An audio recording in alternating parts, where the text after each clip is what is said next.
a fé somos feitos teus filhos, povo santo do Senhor. Sem a fé não há como alcançar paz com nosso Criador. Escolheste um povo caído, revelando o teu amor. Deste fé ao homem pecador.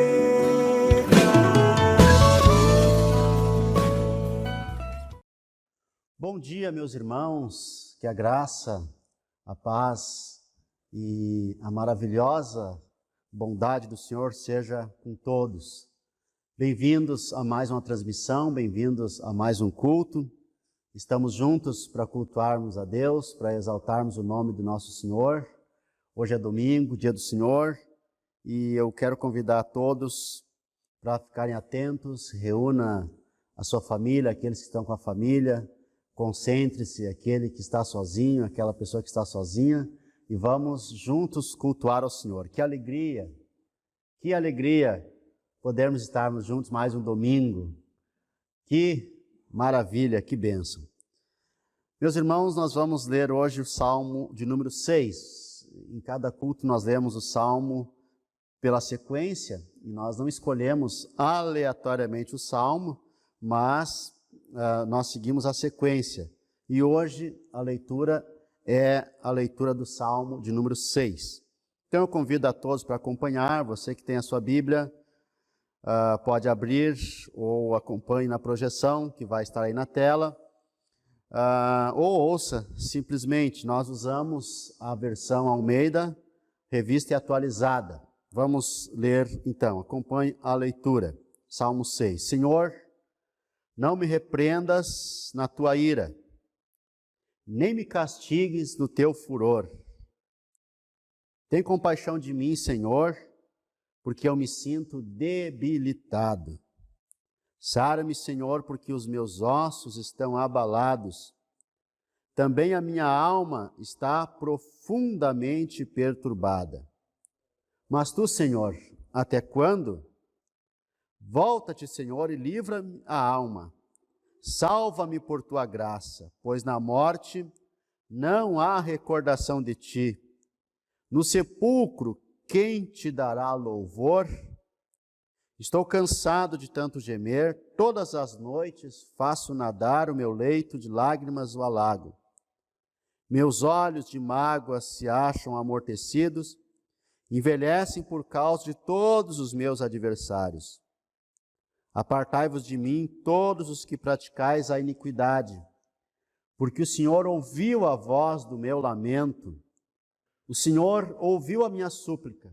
O Senhor acolhe a minha oração. Envergonhem-se e sejam sobremodo perturbados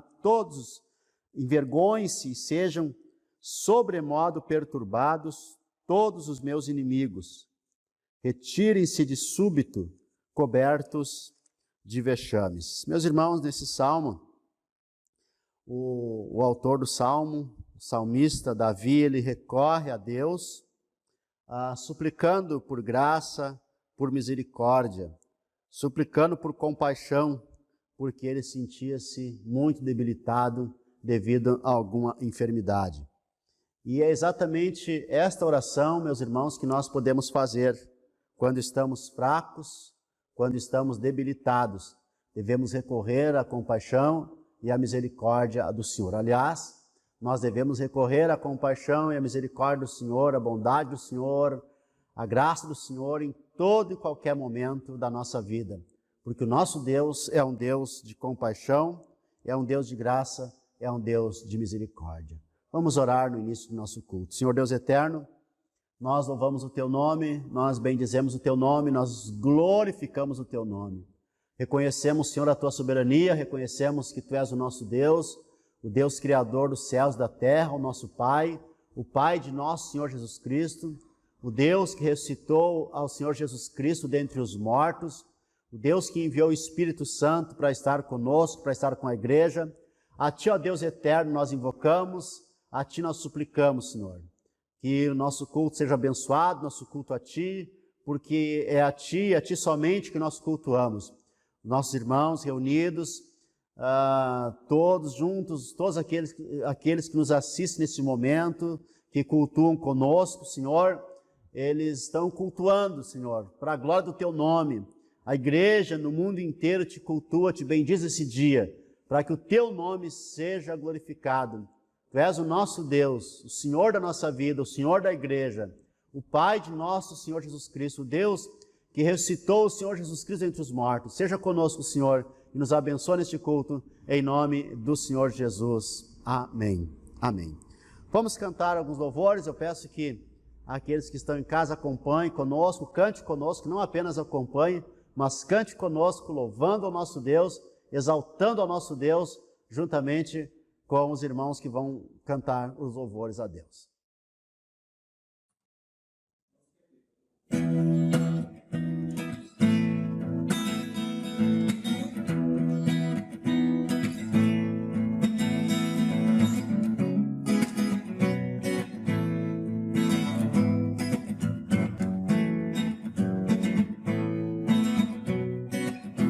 Sobre toda a terra tu és o rei, sobre as montanhas e o pôr do sol. Uma coisa só, meu desejo é vem reinar em mim, Senhor, sobre o meu pensar. Tudo que eu falar faz-me refletir a beleza que há em ti. Tu és para mim mais que tudo aqui. Vem reinar em mim, Senhor, reinar em mim com o teu poder sobre a escuridão, sobre os sonhos meus. Tu és o Senhor de tudo que sou. Vem reinar em mim, Senhor.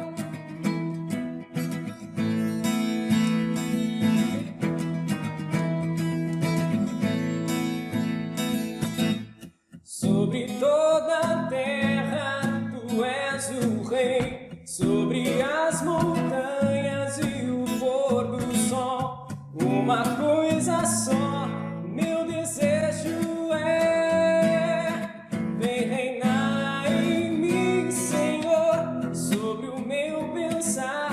Tudo que eu falar faz-me refletir a beleza que há em ti. Tu és para mim mais que tudo aqui. Vem reinar em mim, Senhor, reinar em mim com o teu poder sobre a escuridão, sobre os sonhos meus. Tu és o Senhor de tudo que sou.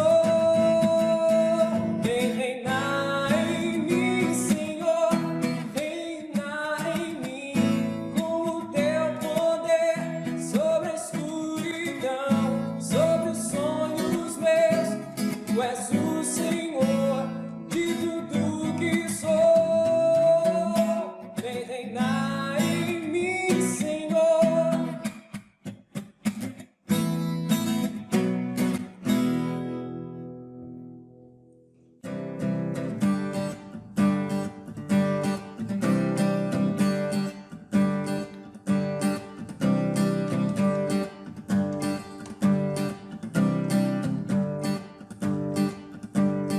Vivo hoje, estou aqui, pois Ele decidiu me amar. E então eu posso livre andar.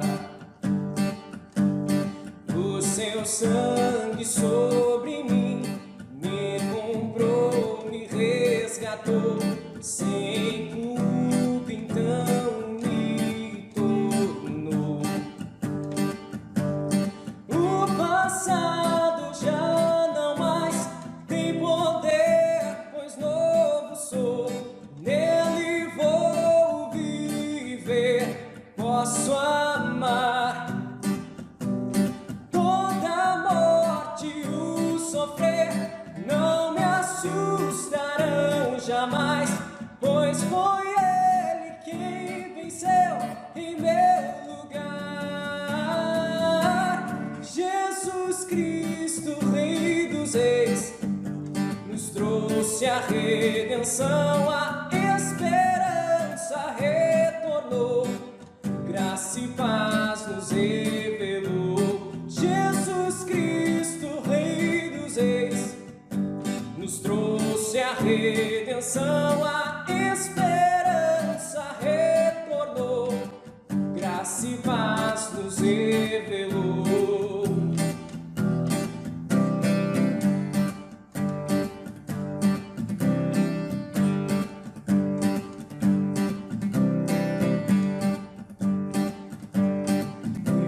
Hoje estou aqui, pois Ele decidiu me amar, e então eu posso livre andar. O seu sangue sobre mim me comprou, me restaurou, sem culpa então me tornou. O passado já não mais tem poder, pois novo sou, nele vou viver, posso amar. Toda morte e o sofrer não me assustarão jamais, pois foi Ele quem venceu em meu lugar.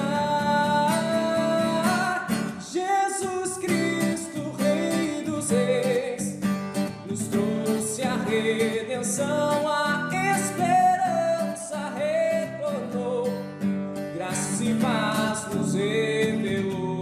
Jesus Cristo, Rei dos Reis, nos trouxe a redenção, a esperança retornou, graça e paz nos revelou. Jesus Cristo, Rei dos Reis, nos trouxe a redenção, a esperança retornou, graça e paz nos revelou.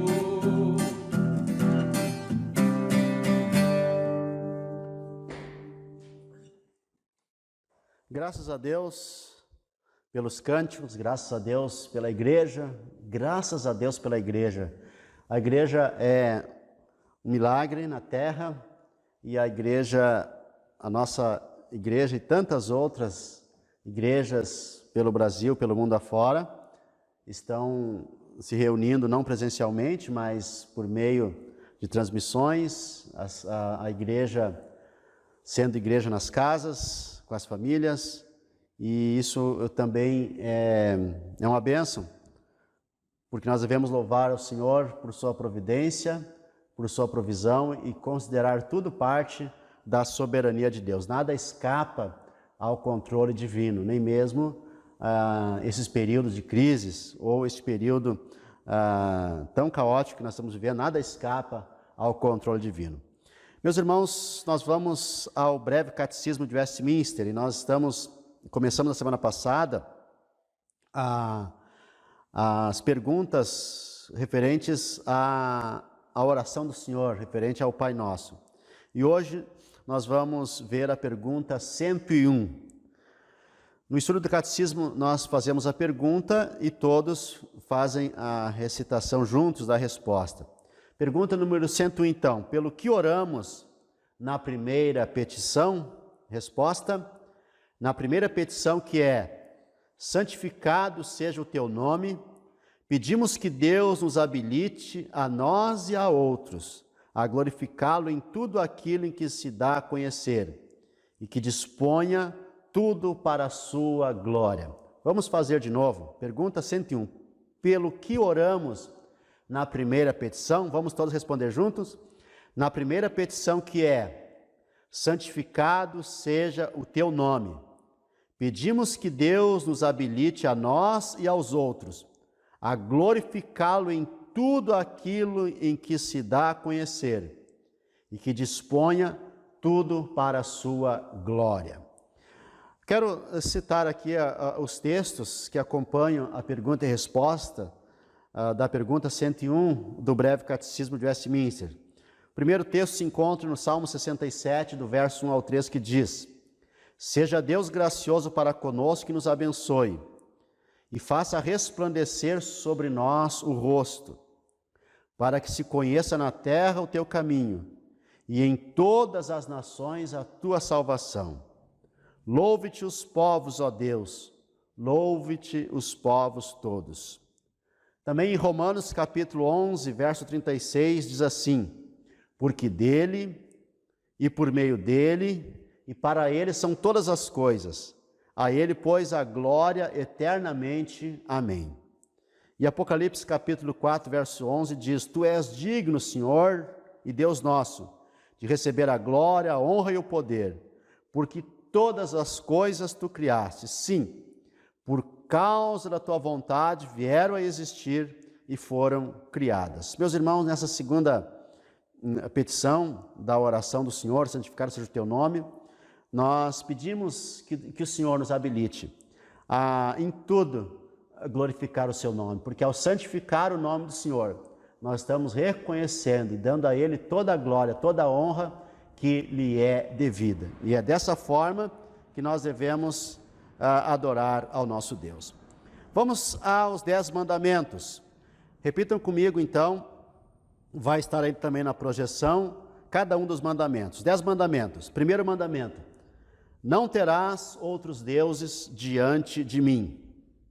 Segundo mandamento: não farás para ti imagem de escultura, nem alguma semelhança do que há em cima nos céus, não as adorarás, e não lhes dará culto. Terceiro mandamento: não tomarás o nome do Senhor teu Deus em vão. Quarto mandamento: lembra-te do dia do sábado para o santificar. Quinto mandamento: honra a teu pai e a tua mãe. Sexto mandamento: não matarás. Sétimo mandamento: não adulterarás. Oitavo mandamento: não furtarás. Nono mandamento: não dirás falso testemunho contra o teu próximo. E 10º mandamento: não cobiçarás nada do teu próximo. Louvamos a Deus pelos 10 mandamentos. Que alegria a lei de Deus nos proporciona. Porque se perguntarmos qual é a vontade de Deus, onde a vontade de Deus está expressa, onde a vontade de Deus está definida, a resposta é nos 10 mandamentos. Vamos recitar juntos o Pai Nosso, todos juntos, recitando esta oração, a oração do Senhor. Pai nosso que estás nos céus, santificado seja o teu nome. Venha o teu reino, faça-se a tua vontade, assim na terra como no céu. O pão nosso de cada dia dá-nos hoje, e perdoa-nos as nossas dívidas, assim como nós temos perdoado aos nossos devedores. E não nos deixes cair em tentação, mas livra-nos do mal. Pois teu é o reino, o poder e a glória para sempre. Amém. Graças a Deus pela oração do Senhor, pela oração do Pai Nosso. Graças a Deus porque o Senhor nos ensina a orar. Graças a Deus que existe a oração. Graças a Deus que existe esse maravilhoso artifício, que é o poder que nós temos de nos aproximarmos do Senhor em oração e falarmos com Ele. Vamos também recitar o credo apostólico. Eu peço que todos recitem juntos, todos que estão acompanhando, façam essa recitação junto. O texto vai estar na projeção e todos podem acompanhar e recitar juntos. Vamos ao credo apostólico. Creio em Deus, Pai Todo-Poderoso, Criador do céu e da terra. Creio em Jesus Cristo, seu único Filho, nosso Senhor, o qual foi concebido por obra do Espírito Santo, nasceu da Virgem Maria, padeceu por poder de Pôncio Pilatos, foi crucificado, morto e sepultado, desceu ao inferno, ressurgiu dos mortos ao terceiro dia, subiu ao céu, está sentado à direita de Deus Pai Todo-Poderoso, de onde há de vir para julgar os vivos e os mortos. Creio no Espírito Santo, na Santa Igreja Católica, na comunhão dos santos, na remissão dos pecados, na ressurreição do corpo, na vida eterna. Amém. Meus irmãos, o credo apostólico, ele é uma síntese da fé apostólica, da fé cristã, da fé católica. Católica no sentido de cristão, no sentido de igreja, no sentido de igreja que abrange a sua universalidade. A igreja, meus irmãos, é um milagre, porque a igreja está no tempo, a igreja está na história, a igreja é sobrevivente ao tempo, às nações, aos estados, aos governos, às culturas. A igreja é a Santa Igreja do Senhor. Por isso, a Santa Igreja Católica, a igreja de todos os tempos, de todos os povos, católico não no sentido de catolicismo, mas de catolicidade, essa força que a igreja tem, porque essa força vem do Senhor. A igreja é o corpo de Cristo na terra, é o povo de Deus, é a cidade de Deus, inabalável, indestrutível, porque está em missão no mundo. E até que o Senhor venha, a igreja será guardada pelo Senhor. Que o Senhor nos abençoe como igreja, que o Senhor abençoe a igreja. Nós somos a igreja do Senhor, por isso nós podemos louvar ao Senhor, porque Ele nos chamou e nos fez o seu povo escolhido, a família do Senhor, a igreja do Deus vivo. Vamos ao sermão de hoje, vamos à pregação das Escrituras, à exposição da palavra. E nós estamos vendo, meus irmãos, a cruz, uma série de pregações, uma série de sermões baseados nos evangelhos, a cruz como resposta às dores humanas. E hoje nós vamos ao sermão número 2. E o tema de hoje é o cálice que Jesus tomou. O título do sermão de hoje é o cálice que Jesus tomou. E o texto que nós vamos ler encontra-se no Evangelho de Mateus, capítulo 26, do verso 36 ao 46. Evangelho de Mateus, capítulo 26, do verso 36 ao 46. Acompanhe na projeção ou pegue a sua Bíblia e acompanhe a leitura. Diz assim o texto: Em seguida foi Jesus com eles a um lugar chamado Getsêmani e disse a seus discípulos: Assentai-vos aqui enquanto eu vou ali orar. E levando consigo a Pedro e aos 2 filhos de Zebedeu, começou a entristecer-se e a angustiar-se. Então lhes disse: A minha alma está profundamente triste até a morte. Ficai aqui e vigiai comigo.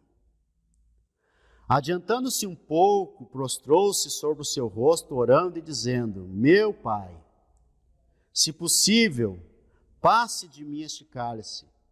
Todavia não seja como eu quero, e sim como tu queres. E voltando-se para os discípulos, achou-os dormindo, e disse a Pedro: Então, nem uma hora pudeste vigiar comigo? Vigiai e orai para que não entreis em tentação. O espírito, na verdade, está pronto, mas a carne é fraca. Tornando a retirar-se, orou de novo, dizendo: Meu Pai, se não é possível passar de mim este cálice sem que eu o beba, faça-se a tua vontade.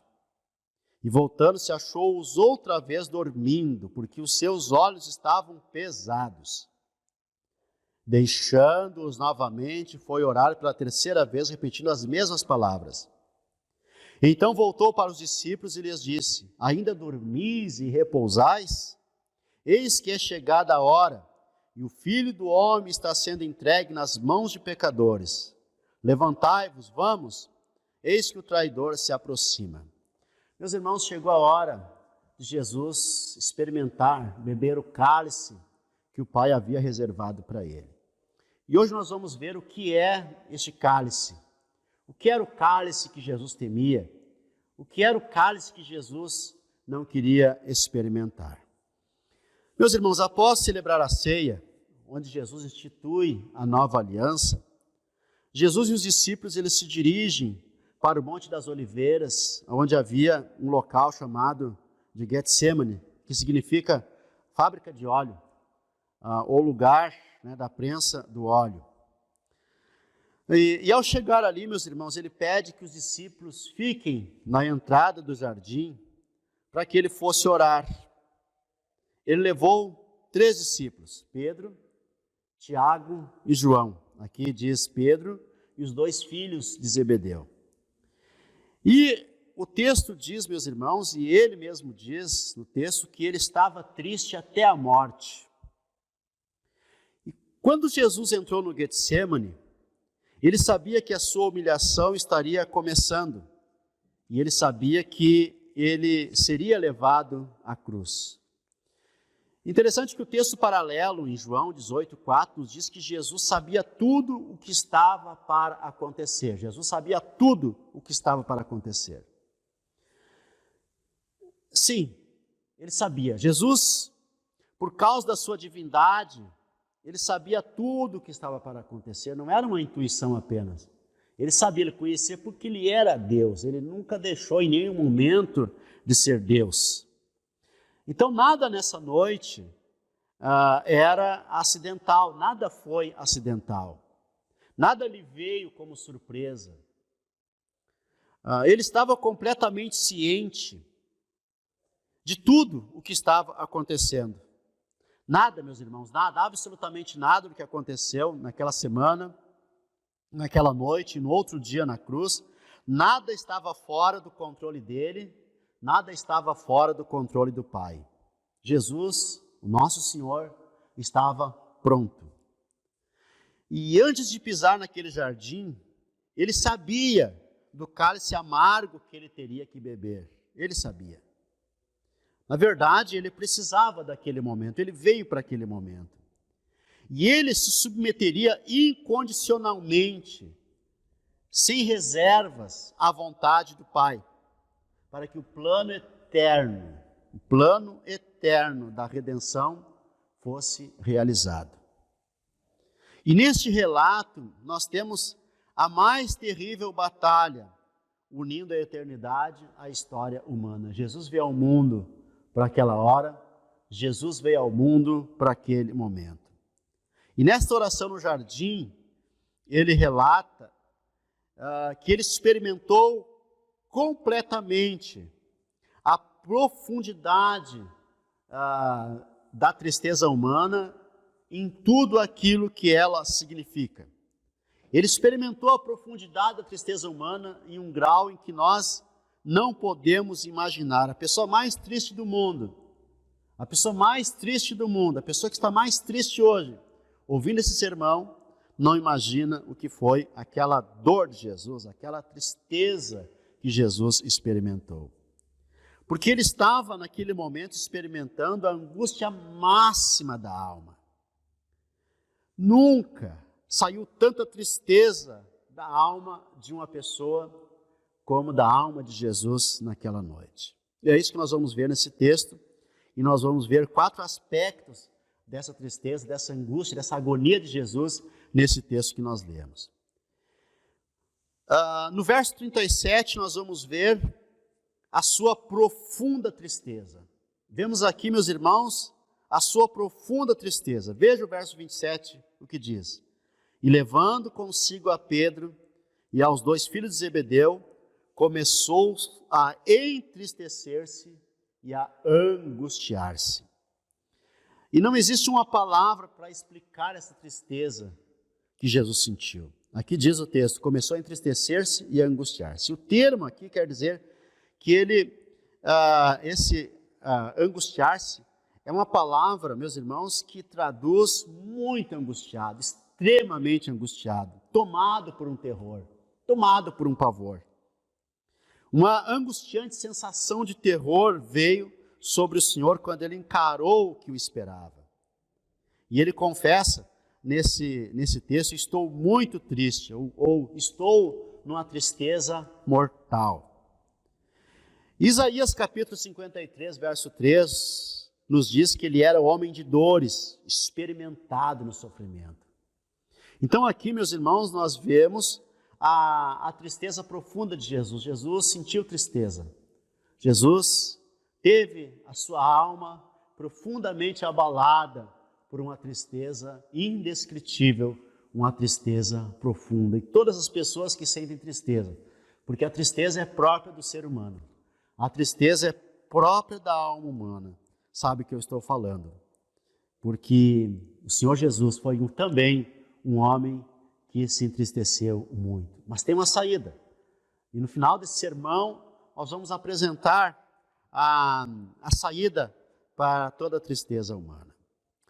Aqui também nós vemos a sua profunda agonia. No verso 38 está registrado isso. Diz assim: então lhes disse, a minha alma está profundamente triste até a morte. É isso que diz o verso 38. A agonia que ele sofreu no jardim era suficiente para matá-lo. Isso teria acontecido, essa agonia dele teria o matado, se o Pai não o tivesse preservado para a cruz. Mas Deus o preservaria para a cruz. O Pai o preservaria para a cruz. Jesus não iria morrer antes da cruz. Jesus não iria morrer a não ser na cruz. E no relato paralelo também de Lucas, nos diz que esta agonia que ele sentiu era tanta. E Lucas 22, 44 diz que o seu suor se tornou em gotas como de sangue. Tal era a profundidade da sua agonia. Agora, meus irmãos, uma pergunta que nos vem é a seguinte: por que tanto sofrimento? Por que ele estava sofrendo tanto? E no sermão anterior nós já falamos isso, e o certo, meus irmãos, é que ele não estava sofrendo por medo da crucificação. Ele não estava sofrendo por medo da crucificação, certamente. Não, ele não estava sofrendo porque estava com medo de ir para a cruz, não. Não era a morte física que o perturbava. Ele sabia da sua morte e ele aceitava isso. Em João 12, 27, ele fala que iria morrer. Ele diz que iria morrer, ele aceita essa morte, ele veio para isso. Então, não era isso que o perturbava. O terror da sua alma não era devido a um medo de ser crucificado. O que fazia ele sofrer? O que fazia Jesus sofrer? Esse terror da alma de Jesus era o cálice de Deus, o amargor do cálice de Deus. E é isso que ele diz no texto, quando ele diz: Pai, se possível, passa de mim o cálice sem que eu beba. Ele não estava tentando rever a cruz, mas sim o cálice, e é preciso que a gente entenda o que era o cálice. Em João capítulo 18, verso 11 também, nos textos que antecedem a crucificação, ele diz a Pedro: não beberei o cálice que o Pai me deu. Quando Pedro tentou lá no jardim protegê-lo com a espada, ele diz o seguinte: por um acaso eu não beberei o cálice que o Pai me deu? Então, meus irmãos, o que fazia Jesus sofrer? O terror que Jesus sentia, o pavor da alma de Jesus, não era o medo da cruz. O pavor da alma de Jesus era porque o Pai lhe daria um cálice amargo para beber. Então nós vamos ver, meus irmãos, em seguida, o que era esse cálice. Por que esse cálice trazia tanto pavor a Jesus? Por que esse cálice trazia tanto medo a Jesus? Por que ele não estava tentando evitar a sua morte na cruz, mas sim o cálice? O que era o cálice? É isso que nós vamos responder no ponto seguinte. Nós vemos aqui a natureza da sua agonia. Veja o verso 39. Adiantando-se um pouco, prostrou-se sobre o seu rosto, orando e dizendo: meu Pai, se possível, passe de mim este cálice. Todavia, não seja como eu quero, e sim como tu queres. O que era o cálice? Meus irmãos, não era apenas a sua morte. O cálice não era a dor física de Jesus, porque a dor física da crucificação, outros crucificados também sentiam. O suplício de uma crucificação, outros também sentiam. E nem todos sentiram esse terror que Jesus sentiu. Por quê? Porque não era a dor física que mais doía. Não eram os açoites ou as humilhações. Não era também a sede terrível. Quando ele diz na cruz, eu tenho sede. Sede que não foi saciada. Sede que não foi resolvida. Ele sentiu sede até a morte. Não era a sede terrível. E todos nós sabemos que sentir sede é algo terrível, mas não era a sede, a terrível sede que ele sentiu, agravada quando lhe deram vinagre em vez de água. Não era a sede terrível que fazia Jesus sofrer tanto. Não era também a tortura de ter pregos martelados pelo corpo dele, ou a vergonha de receber cusparadas, ou ser espancado. Meus irmãos, o que Jesus temia mesmo, era a ira divina que cairia sobre ele. Era a ira divina que seria derramada sobre ele. E este cálice era o cálice insuportável. E na linguagem dos profetas está descrito o que era experimentar este cálice da ira de Deus. Veja em Jeremias capítulo 25, versos 15 e 16, quando diz assim, recebi o cálice da mão do Senhor e dei a beber a todas as nações as quais o Senhor me tinha enviado.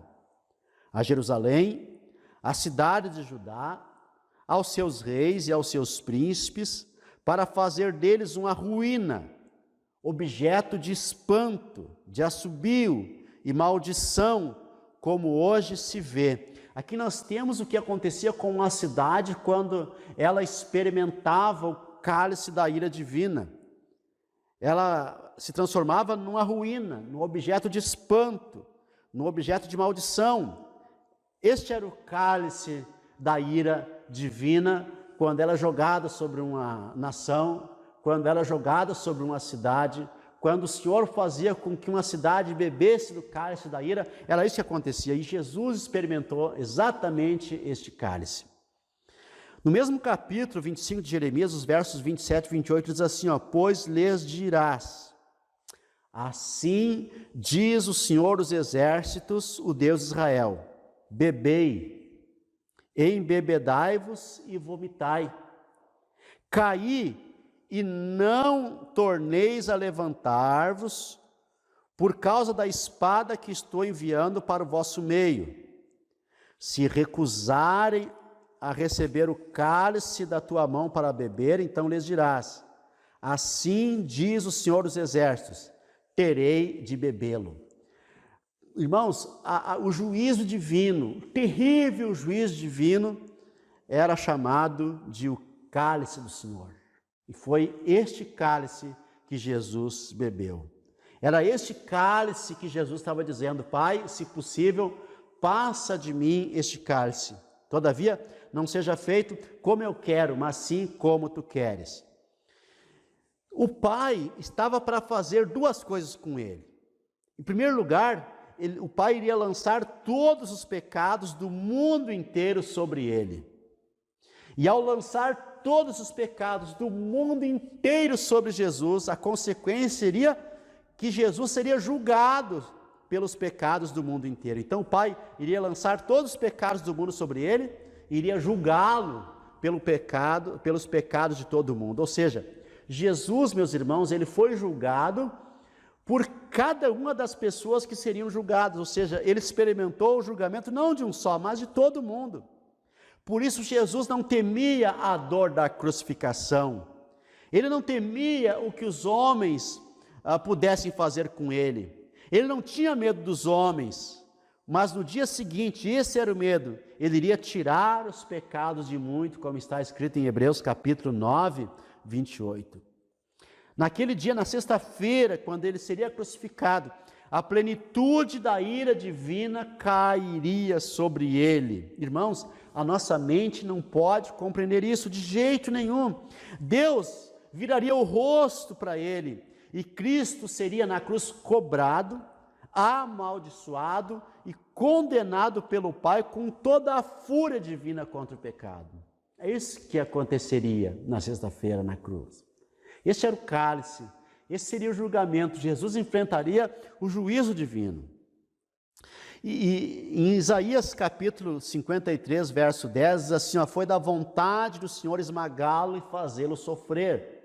Este era o cálice, era isso que Jesus, era isso que apavorava a alma de Jesus. Ele teria que enfrentar a ira do Pai, a ira divina, como se fosse um pecador, aliás, como se fosse todos os pecadores ao mesmo tempo.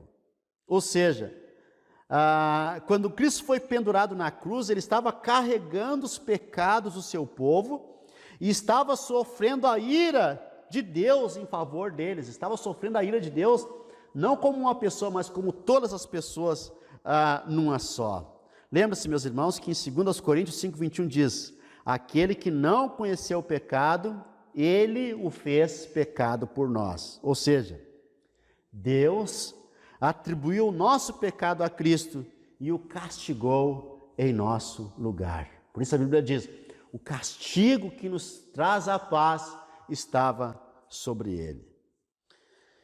E o meu quarto ponto, meus irmãos, é que nós vemos aqui o motivo da sua agonia. Do verso 40 em diante diz assim, e voltando para os discípulos, achou-os dormindo e disse a Pedro, então, nem uma hora pudestes vigiar comigo? Vigiai e orai para que não entreis em tentação. O espírito, na verdade, está pronto, mas a carne é fraca. Tornando a retirar-se, orou de novo, dizendo, meu Pai, se não é possível passar de mim este cálice sem que eu beba, faça-se a tua vontade. E voltando-se, achou-os outra vez dormindo, porque os seus olhos estavam pesados. E deixando-os novamente, foi orar pela terceira vez, repetindo as mesmas palavras. Então, voltou para os discípulos e lhes disse, ainda dormis e repousais? Eis que é chegada a hora, e o Filho do Homem está sendo entregue nas mãos de pecadores. Levantai-vos e vamos, eis que o traidor se aproxima. Irmãos, Jesus, ele enfrentou a cruz pelos pecadores. O preço do pecado que Cristo suportou era a plenitude da ira divina, e ele pagou este preço por completo. Isso explica, por exemplo, o grito de Jesus em Mateus 27:46, quando ele lá na cruz, antes de morrer, ele diz, Deus meu, por que me desamparaste? Este grito na cruz refletiu a amargura extrema do cálice que lhe foi dado. Por isso ele diz, se possível, passa de mim esse cálice. Por isso ele estava atormentado, por isso a sua alma encheu-se de terror. Ele sentiu o terror da ira divina. E ele não desejava escapar. A sua súplica, meus irmãos, era o pavor de vê-la chegando. Esse era o pavor. Quando ele diz, se possível, passe de mim esse cálice, ele não está tentando fugir da crucificação.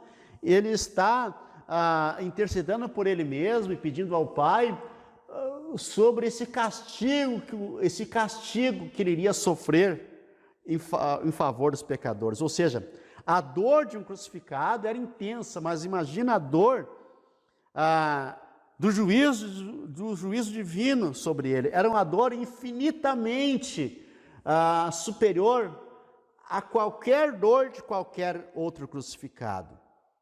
Mas, meus irmãos, à medida que a intensidade da agonia aumentava, e nós vemos isso nesse relato do jardim do Getsemane, nós vemos isso nesse relato, nós vemos isso nesse texto, que à medida que a intensidade da agonia aumentava, crescia também o senso da sua determinação para cumprir a vontade do Pai. Ele desejava fazer a vontade do Pai, ele diz, mas que seja feita a tua vontade e não a minha. Meus irmãos, a oração de Jesus é simplesmente a expressão honesta da paixão humana.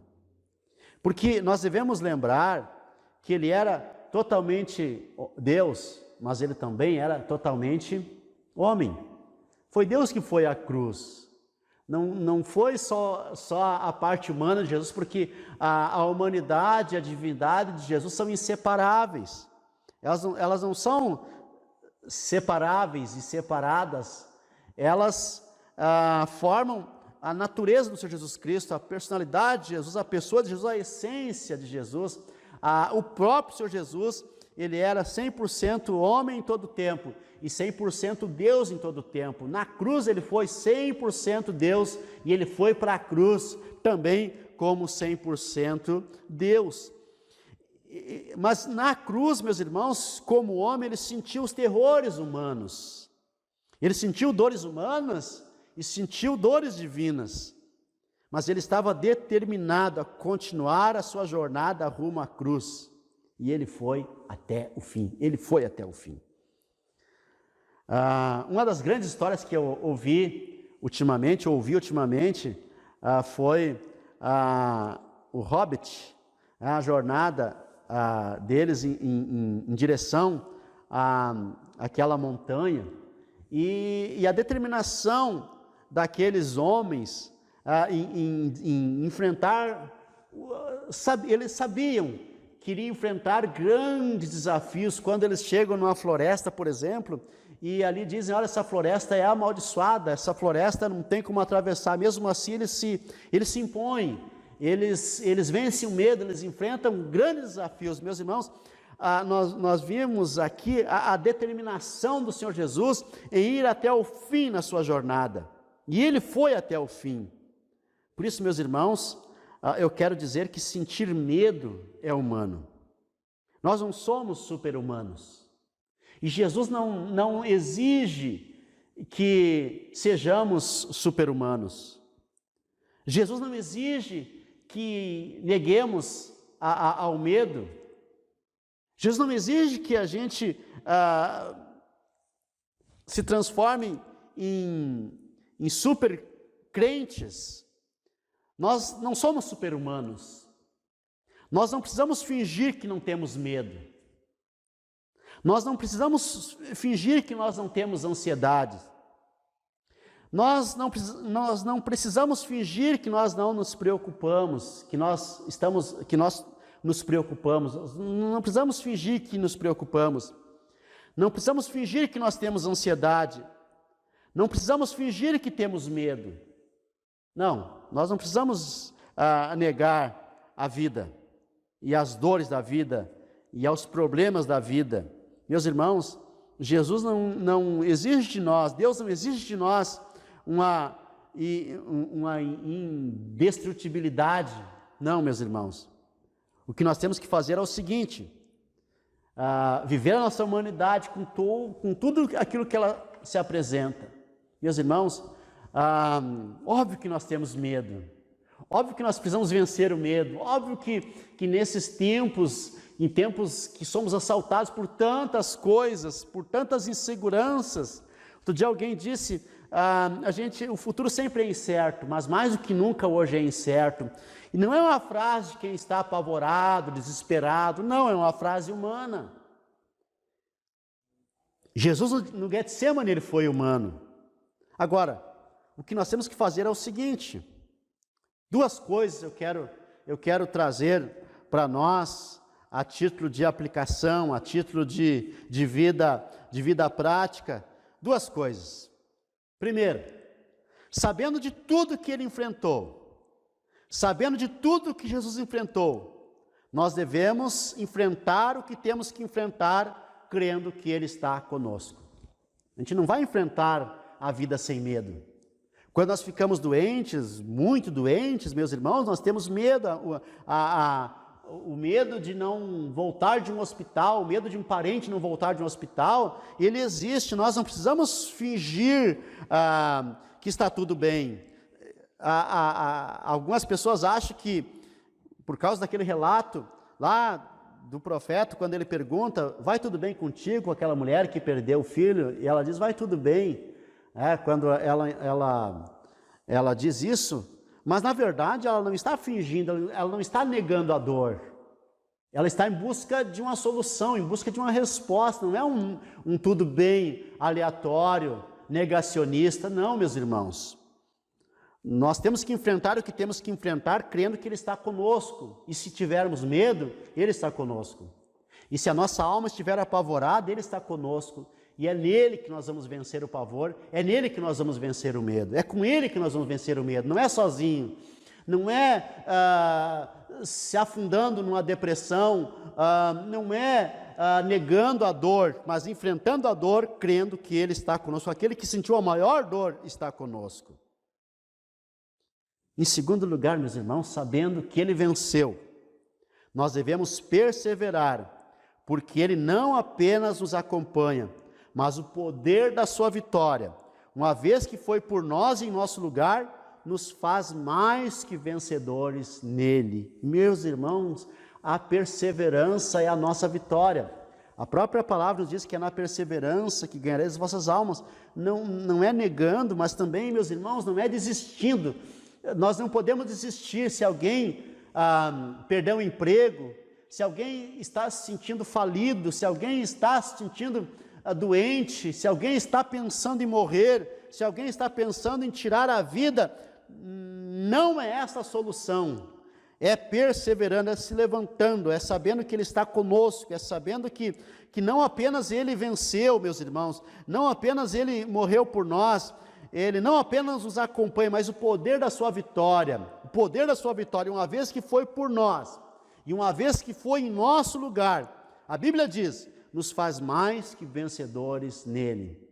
Então, vamos viver, vamos reagir, vamos continuar, vamos levar o Evangelho, se não tem outro motivo para viver, levar o Evangelho, amar as pessoas, pregar o Evangelho, dar esperança às pessoas, é o grande motivo que nós temos nesse domingo para apresentar para vocês. O Senhor Jesus Cristo sentiu a maior agonia que alguém poderia sentir, em nosso lugar, em teu lugar, para que cada um de nós pudéssemos enfrentar aquilo que nós precisamos enfrentar, crendo que Ele está conosco e Ele é a nossa força, Ele é a nossa vitória.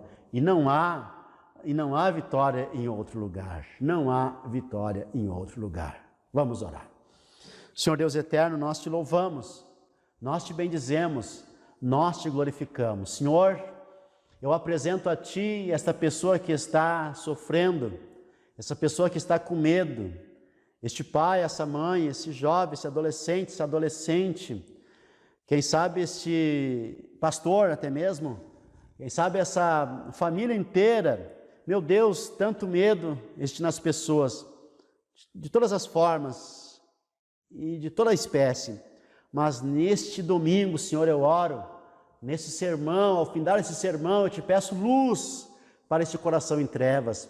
Essa pessoa que está afundada no pecado, devido ao desespero da alma, essa pessoa que está se afundando no pecado, devido ao desespero da sua alma, Senhor, que essas pessoas sejam tiradas das trevas, agora, pelo poder do nome do Senhor Jesus Cristo, que a Tua palavra ilumine essas trevas, que a Tua palavra, Senhor, que é a palavra que ilumina as trevas, ilumine esse coração, ilumine essa mente, ilumine esses pensamentos, ilumine esta alma triste, abatida, cansada, para que seja fortalecida no Senhor e na força do seu poder, para que haja perseverança e que cada uma pessoa que está ouvindo esse sermão e acompanhando essa oração e orando junto neste momento, receba a Tua força, a Tua graça, a Tua provisão de força, a Tua provisão de ânimo, porque o Senhor Jesus mesmo tantas vezes disse, tenha bom ânimo, e que essa palavra ressoe nos corações e nas mentes, e que cada um tenha ânimo, em nome de Jesus oramos, amém, amém.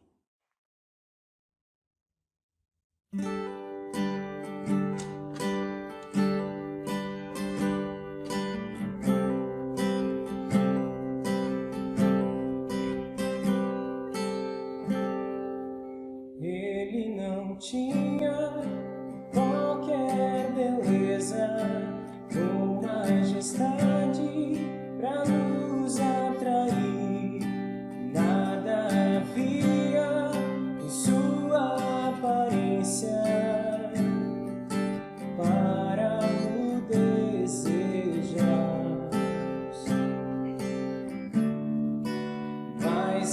pecado dentre os homens e ainda assim carregou nossas dores. O seu castigo nos traz paz e a esperança não se esvai. A oferta pela culpa ele ofereceu para satisfazer o Criador. Ele morreu para que a sua luz em nós pudesse brilhar. O Filho do amor se entregou em nosso lugar.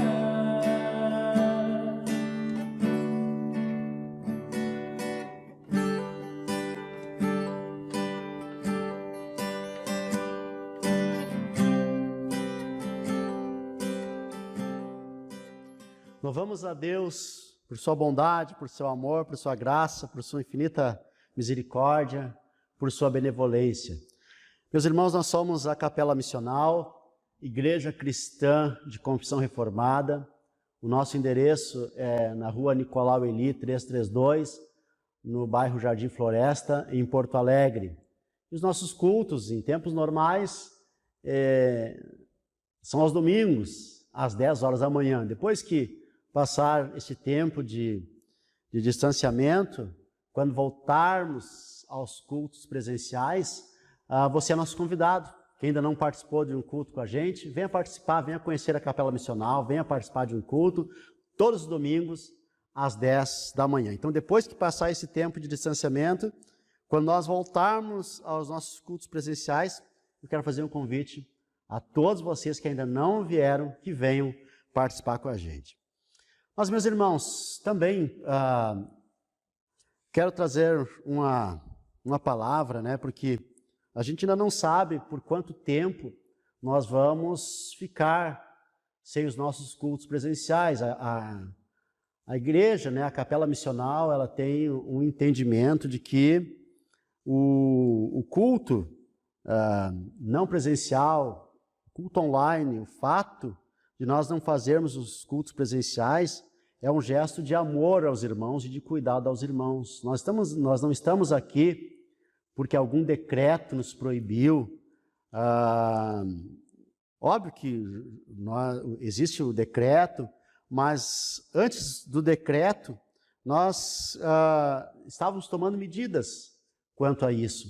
Né? Então, mesmo que nas próximas semanas, aqui em Porto Alegre, haja um decreto de liberação de cultos presenciais, os irmãos vão se reunir e ainda vamos decidir, não por causa de um decreto, mas pelo cuidado aos irmãos. Nós achamos, nós pensamos, nós entendemos assim, né, a maioria dos irmãos e todos do conselho, do presbitério da Capela Missional, e a maioria dos irmãos que a gente tem ouvido, entendem assim também, que nós precisamos cuidar um dos outros.